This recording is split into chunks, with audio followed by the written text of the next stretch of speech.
I'm Matt. And I'm Nate. And this is Not Quite Religious, a podcast where a Christian pastor and former evangelical turned atheist have conversations about faith, religion, philosophy, and life while drinking coffee. Welcome to episode 55? It might be 54. It's been a while. It's been a long time. So, we're calling this episode The Resurrection unless we come up with a better title later on. We've taken quite the break and apologize, and I'm glad some of you are stuck with us regardless. Yeah, and appreciate you sticking with us. Explanation for the break is, I think in some ways, really simple. Nate got, a good job. Mm-hmm. And a well-paying job, a good job, a job that he really likes, but it was taking up a lot of his time. And and it was like a Monday through Friday, or is. And right. I never had that before. We normally met midweek.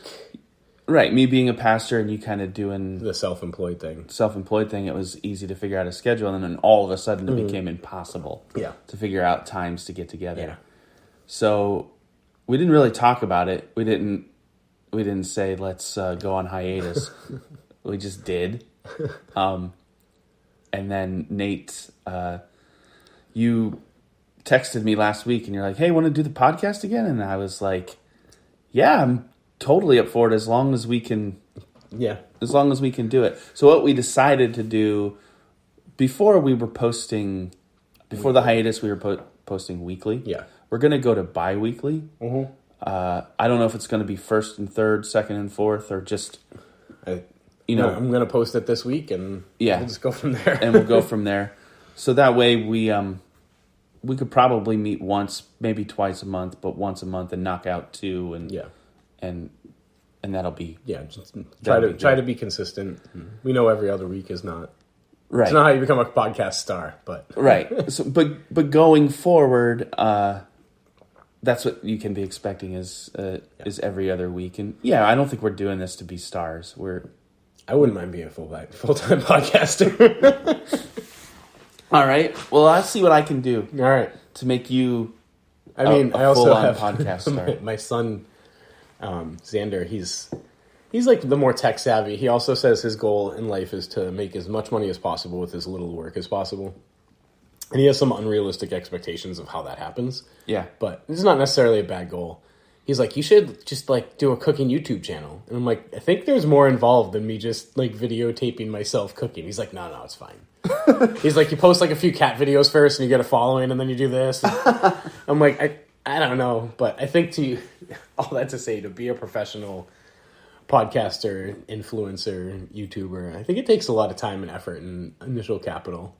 Unless you started during the pandemic. Huh, interesting. I know nothing about this, and I think I don't know if I want to, but yeah, your son technically Gen Z, or is it whatever the next one is?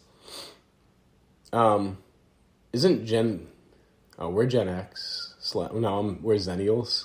Yeah, kind of. And then there were So maybe Z. He's 15. I think it's Z. He's a freshman. I think he's on our first year. Yeah. Freshman is not PC anymore. Anyway, I'm feeling older every day, obviously. I'm 41 at this point.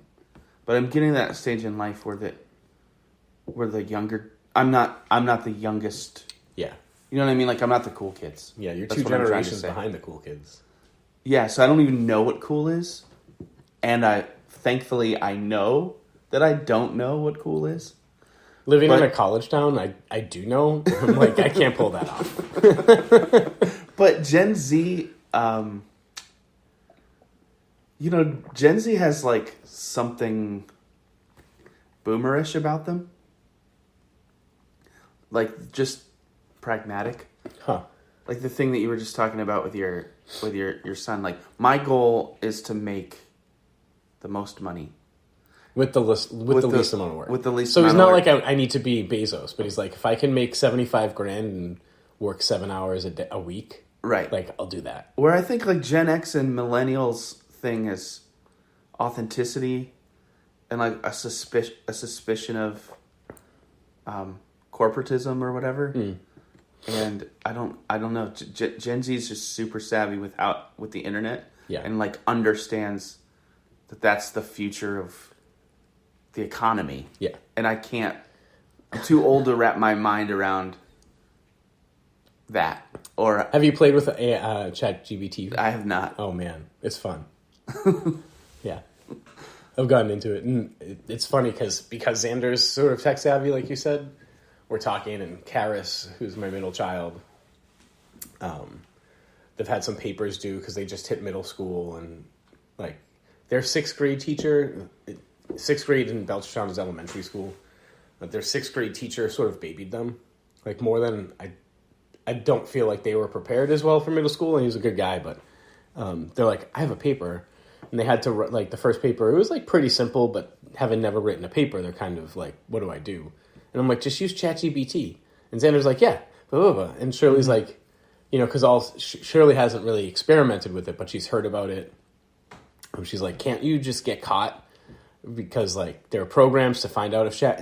And Xander's like, well, yeah, if you ask ChatGPT if ChatGPT wrote this paper, it will analyze it and be able to give you like a almost 100% guarantee. Mm-hmm. But if you run it through, if you take your first ChatGPT paper and run it through a second ChatGPT and tell it to write in a way that the original ChatGPT can't recognize it, then you're fine. Yeah. Yeah, it was so much easier to plagiarize in my day. Oh yeah. You just open a book and be an editor. Yeah. Just open like a World Book Encyclopedia. Mm-hmm. And like I'm just gonna write what this says, but I'm gonna say it. Yeah. I'm just gonna put different words to it. Or not even different words, you just put a reference, and they're not going to the library to look up the exact book that you of course not quoted. They're just like, not. oh, all right. But that makes me feel really old. Like I feel so old that I wrote papers. I did not write papers on a computer until college. Yeah, I didn't own a computer until college. Yeah. I hand wrote like everything. I feel like you couldn't even explain this to Gen Z and younger. Yeah. I mean, we explain it to our kids, but, we're like, I remember when Fox came out and it was the 4th channel. Right. I remember watching Married with Children, which is the first time Fox went live. It was like... Yeah, right. And I remember when you did it, or at least when I did a paper, one of the reasons that I couldn't wait to get my license was so that I could drive to the library. There's no way I could write a paper at home. So, I have to drive to the library and sit there in front of Funkin' Wagnalls and World Book, and boy, am I dating myself. So, one quick thing. Because we had stopped doing this, I stopped paying for the premium podcast. Yeah. So now we got 6 minutes before we have to wrap it up. Oh, I will pay for the premium when we're done. So episode 55? I think so. We just talked about how old we are. Yeah. The coffee's Mocha Joe's. Oh yeah, we were supposed to get to that. Costa Rican blend. Yeah, I think it's my new favorite. It's absolutely delicious. They switched up the Cameroon. So it doesn't taste quite the same way that it did, and this is, I think, the darkest roast that they have, and it just happens to be my favorite. Yeah. Not necessarily because it's dark. I think it's just super tasty. Yeah, it doesn't feel like a super dark roast. I mean, I really enjoy it. I think this is my favorite coffee we've had. Wow. Yeah. Well, Mocha Joe's never goes, nobody goes as dark as Starbucks. Yeah. Starbucks has this thing. Yeah, they want to burn it. And so what Mocha Joe's would call like French roast is what Starbucks would call like your basic dark roast. Mm-hmm. And what Starbucks calls French roast, Mocha Joe's would say, that's just burnt coffee. Like, that's not even, like, how coffee is supposed to be. Yeah. That's just, like, chewing on ashes. So, yeah, and I know I'm nerding out, but Mocha Joe's is is known for its dark roast, and most coffee shops go with lighter or medium roast because you can bring more flavor out of it. Yeah. But the skill that it takes to bring flavor out of a dark roast, I think, is more impressive. Yeah. And so I'll just keep. I give it a 9.8. Wow. I was 8.9. All right. So 4 minutes left. 4 minutes left. I think we're thinking about having more guests this run.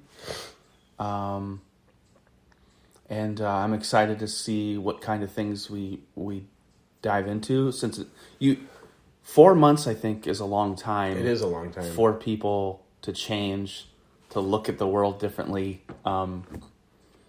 Yeah. So maybe you converted to Christianity. I did not. I became an atheist. I don't think that's true either. But we'll leave. How about we leave that as a cliffhanger? Did Matt become an atheist? Our tagline doesn't work. If you became an atheist, I think we gave that away in the first 30 seconds. Maybe. A surprise cold open. Episode 56. I'm Matt. I'm Nate, and this is Not Quite Religious, a podcast where a former Christian pastor turned atheist and former evangelical turned atheist have conversations. Yeah, just in case that's not true. Nope, I'm still a Christian pastor. Yeah. Oh. I don't know if I have anything else this episode. I'm good. You feel a little pressed. I'm like, oh no, we gotta. But that's okay. Yeah. We got it. I think this one's entertaining even for how short it is. Yeah, hopefully. Pick up some Mocha Joes. Listen to the very next one. Right, just right away. Except we're doing every other week release. Yeah. But maybe we'll have to record another quick one and do 2 in a row. Yeah. Maybe so. Anything else? No, I got nothing. All right. Thanks for listening, guys. Bye.